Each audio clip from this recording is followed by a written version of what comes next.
हरे कृष्णा। तो चलिए आज मैं आप सभी को बताती हूँ माता अन्नपूर्णा की व्रत कथा। जैसे कि मैंने आप सभी को पहले भी बताया था, पहली वीडियो में अन्नपूर्णा व्रत की जब मैंने पूजा विधि अपलोड की थी आप सभी के लिए, और अन्नपूर्णा माता का व्रत क्यों करते हैं, तब मैंने आप सभी को बताया था कि मैं अन्नपूर्णा माता की व्रत कथा भी लेकर आऊँगी। तो मैं आज लेकर आई हूँ, प्लीज़ आप मेरी कथा को सुनिए, जिससे कि माँ अन्नपूर्णा आप सभी पर कृपा करेंगी। और आज के दिन और डेली 21 दिनों तक अन्नपूर्णा माता की इस व्रत कथा को ज़रूर सुनना चाहिए। तो चलिए मैं आप सभी को सुनाती हूँ। एंड जो भी नए हैं मेरे चैनल पे, प्लीज़ चैनल को सब्सक्राइब करें एंड वीडियो को लाइक करें। तो अन्नपूर्णा माता व्रत कथा भारतीय परंपरा और धार्मिक आस्था में एक महत्वपूर्ण स्थान रखती है, और यह व्रत मुख्य रूप से जीवन में सुख, समृद्धि और शांति के लिए किया जाता है। और अन्नपूर्णा माता को अन्न की देवी माना गया है, और उनकी पूजा से जीवन में अन्न की कभी कोई कमी नहीं रहती है। और इस व्रत को करने से न केवल भौतिक सुख सुविधाएं प्राप्त होती हैं, बल्कि आध्यात्मिक शांति और संतोष भी मिलता है। और अन्नपूर्णा माता का व्रत हिंदू धर्म में जो विशेष महत्व रखता है, और इस व्रत की कथा में अन्नपूर्णा माता और भगवान शिव के बीच का संवाद और उनकी कृपा से भक्तों को मिलने वाले लाभ का वर्णन है। जो व्रत करने वाले व्यक्ति को यह कथा सुनना या पढ़ना अनिवार्य माना जाता है। यह कथा का श्रवण करने से व्यक्ति के समस्त पापों का नाश होता है और उसे पुण्य की प्राप्ति होती है। और व्रत कथा के माध्यम से ही हम जानेंगे कि कैसे अन्नपूर्णा माता ने भगवान शिव को अन्न का महत्व समझाया और भक्तों को अन्न की महिमा का अनुभव कराया है। और इस व्रत को करने वाले व्यक्ति को सुबह स्नान करके स्वच्छ वस्त्र धारण करने चाहिए और अन्नपूर्णा माता की पूजा करनी चाहिए। इसके बाद ही विधि पूर्वक कथा सुननी या पढ़नी चाहिए, जो कि मैं अब आप सभी को बता रही हूँ।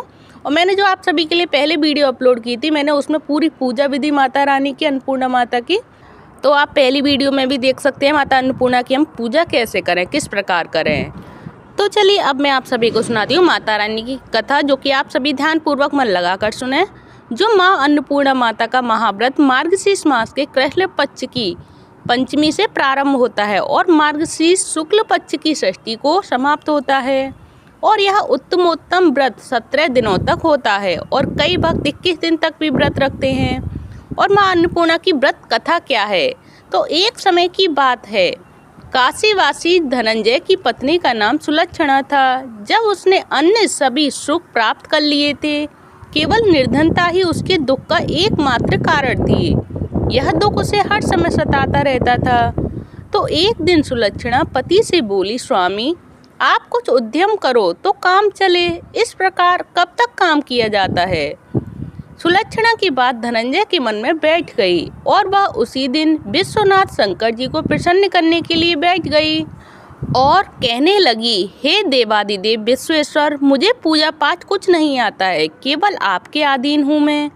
इतनी विनती करके वह 2-3 दिन भूखा प्यासा बैठा रहा, और यह देखकर भगवान शिव ने उसके कान में अन्नपूर्णा की अन्नपूर्णा अन्नपूर्णा इस प्रकार 3 बार कहा। ये कौन है, क्या कह गया। इसी सोच में धनंजय पड़ गया कि मंदिर से आते ब्राह्मणों को देखकर लगा, पंडित जी अन्नपूर्णा कौन है। ब्राह्मणों ने कहा, तू अन्न छोड़कर बैठा है तो तू अन्न की ही बात सोचता है, जो घर जाकर अन्न ग्रहण कर। धनंजय घर गया, स्त्री से सारी बात कही। वह बोली, नाथ चिंता मत करो, स्वयं शंकर जी ने यह मंत्र दिया है, वे स्वयं ही प्रकट करेंगे, आप फिर जाकर उनकी आराधना करो। तो धनंजय फिर जैसा का तैसा पूजा में बैठ गया, और रात्रि में शंकर जी ने आज्ञा दी और कहा, तू पूर्व दिशा में चला जा। वह अन्नपूर्णा का नाम जपता जाता है और मार्ग में फल खाते झरनों का पानी पीता जाता है। इसी प्रकार कितने ही दिनों तक वह चलता रहा, और इसी तरह से चलता रहा। वहाँ उसे चांदी से चमकती वन की शोभा देखने में आई, सुंदर सरोवर देखने में आया, और उसके किनारे कितने ऊपर झुंड बने बैठे हैं। एक कथा सुनती और सब मिलकर माँ अन्नपूर्णा इस पर बार बार कहती थी। और यह अग्नि यानी मार्गशीर्ष मास की उजेली रात थी, और आज से ही व्रत का आरंभ था। जिस शब्द की खोज करके वह निकला था, वह उसे वहां सुनने को मिला। धनंजय ने उसके पास जाकर पूछा, हे देवियों, आप यह क्या करते हो। तो उन सब ने कहा, हम सब माँ अन्नपूर्णा का व्रत करते हैं। तो धनंजय ने पूछा, व्रत और पूजा करने से क्या होता है, ये किसी लिए किया जाता है, यह कब किया जाता है, कैसा व्रत है और कैसी विधि है, मुझे भी विस्तार से बताओ।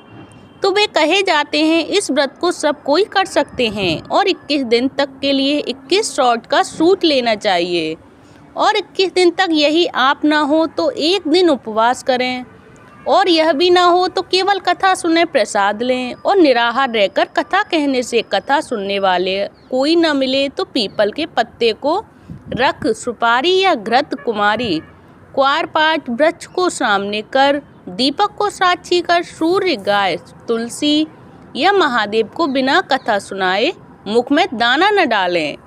यदि भूल से कुछ पड़ जाए तो एक दिन फिर उपवास करें और व्रत के दिन क्रोध न करें और झूठ न बोलें।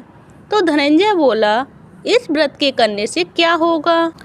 तो वे देवियां बोलीं, इसके करने से अंधे को नेत्र मिले, लूले को हाथ मिले, निर्धन के घर धन आए, बांझ को संतान मिले, मूर्ख को विद्या आए और जिस कामना से जो व्रत करे माँ उसकी उसी प्रकार से इच्छा पूर्ण करती हैं।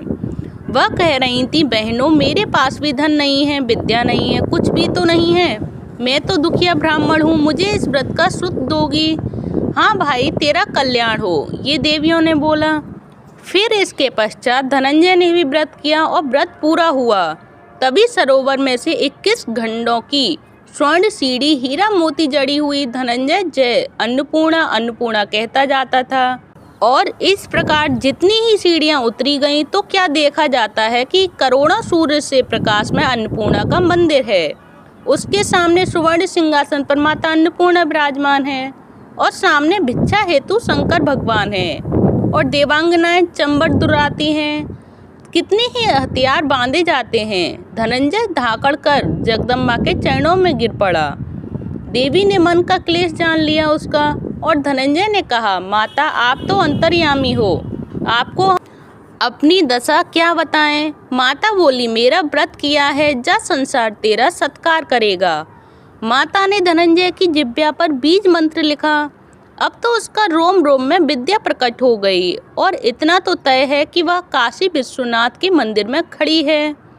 माँ का आशीर्वाद लेकर धनंजय घर आया और सुलक्षणा से सब बात कही और माता जी की कृपा से उसके घर में संपत्ति उमड़ने लगी।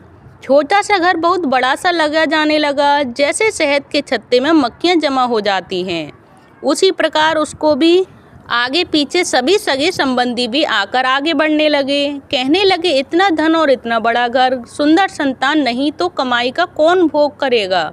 सुलक्षणा से संतान नहीं है, इसीलिए तुम दूसरी शादी कर लो। असफल होते हुए भी धनंजय को दूसरा विवाह करना पड़ा और सती सुलक्षणा की सौत का दुख उठाना पड़ा। इस प्रकार दिन बीतते गए। फिर अगहन मास आया। फिर नए बंधन से बंधे पति सुलक्षणा ने कहा कि हम व्रत के प्रभाव से सुखी हुए हैं और इस व्रत के कारण हमें जो सुख प्राप्त हुए हैं उस व्रत को हमें त्यागना नहीं चाहिए। यह माता जी का प्रताप है जो हम बहुत दुखी और सुखी हैं। सुलक्षणा की बात सुनकर धनंजय उसके यहाँ आया और व्रत में बैठ गया और नई बहू को इस व्रत की खबर ही नहीं थी। वह धनंजय के आने की राह देख रही थी। दिन बीतते गए और व्रत पूर्ण होने में 3 दिन बाकी थे। नई बहू को खबर लगी। वह मन में ईर्ष्या की ज्वाला से दखनने लगी और सुलक्षणा के घर पहुंच गई और उसने वहां भगदड़ मचा दी। वह धनंजय को अपने साथ ले गई। नए घर में धनंजय को थोड़ी देर के लिए नींद ने आ भरोसा किया। इसी समय नई बहू ने अपने व्रत का सूत तोड़कर आग में फेंक दिया। अब तो माता जी का कोप जाग गया। घर में आग लग गई, सब कुछ जलकर खाक हो गया और सुलक्षणा जान गई कि और पति को फिर अपने घर ले आई। नई बहू रूठकर पिता के घर जा बैठी। पति को भगवान देने वाली सुलक्षणा बोली, नाथ घबराइए नहीं, माता जी की कृपा अलौकिक है। पुत्र को कुपुत्र हो जाता है, वह माता कुमाता नहीं होती। जब आप श्रद्धा और भक्ति से आराधना शुरू करोगे वे अवश्य हमारा कल्याण करेंगी। धनंजय फिर माता के पीछे पड़ गया और फिर वहीं सरोवर प्रकट सीढ़ी प्रकट हुई। उसमें माँ अन्नपूर्णा पर वह सीढ़ियों पर उतरने लगा। वहाँ जा माता जी के चरणों में रुदन करने लगा। माता प्रसन्न हो बोली, यह मेरी स्वर्ण की मूर्ति ले, उसकी पूजा करना, तू फिर सुखी हो जाएगा। मैं तुझे आशीर्वाद देती हूँ। तेरी स्त्री सुलक्षणा ने श्रद्धा से मेरा व्रत किया है, उसे मैंने पुत्र दिया है। धनंजय ने दर्जनों खोलियां बनाई तो खुद को काशी विश्वनाथ के मंदिर में खड़ा किया। फिर सुलक्षणा के दिन चढ़े और महीने पूरे होते ही पुत्र का जन्म हुआ। गांव में आश्चर्य की लहर दौड़ गई और इसी प्रकार उसी गांव के निसंतान सेठ के पुत्र होने पर उसने माता अन्नपूर्णा का मंदिर बनवाया। उसमें माता जी शुभ से पधारी और यज्ञ किया। धनंजय को मंदिर के आचार्य का पद दे दिया और जीविका के लिए मंदिर की दक्षिणा और रहने के लिए बड़ा सुंदर सा भवन दिया। धनंजय स्त्री पुत्र सहित वहां रहे और माता जी की चढ़ाई में भरपूर आमदनी होने लगी। उधर नए बेटे के पिता के घर डाका पड़ा और सब कुछ लुट गया। वे भीख मांगकर पेट भरने लगे और सुलक्षणा ने यह सुना तो शिशुओं को बुलाया और अलग घर में रख लिया और उनके अन्न वस्त्र का प्रबंध कर दिया। धनंजय, सुलक्षणा और उनकी पुत्र माता जी की कृपा से आनंद से रहने लगे और माता जी ने जैसे भंडारे भरे वे माता रानी सबके भंडारे भरे। तो मेरा इस कहानी को सुनाने का आपका क्या उद्देश्य है ये भी मैं आप सभी को बताती।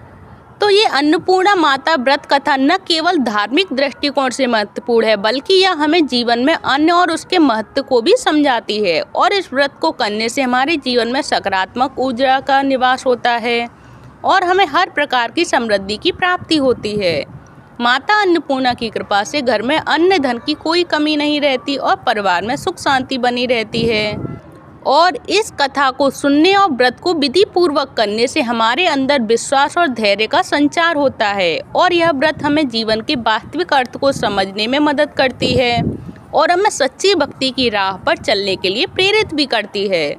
माता अन्नपूर्णा की कथा हमें सिखाती है कि हमें सदैव अन्न का सम्मान करना चाहिए और किसी प्रकार से अन्न का अपमान नहीं करना चाहिए।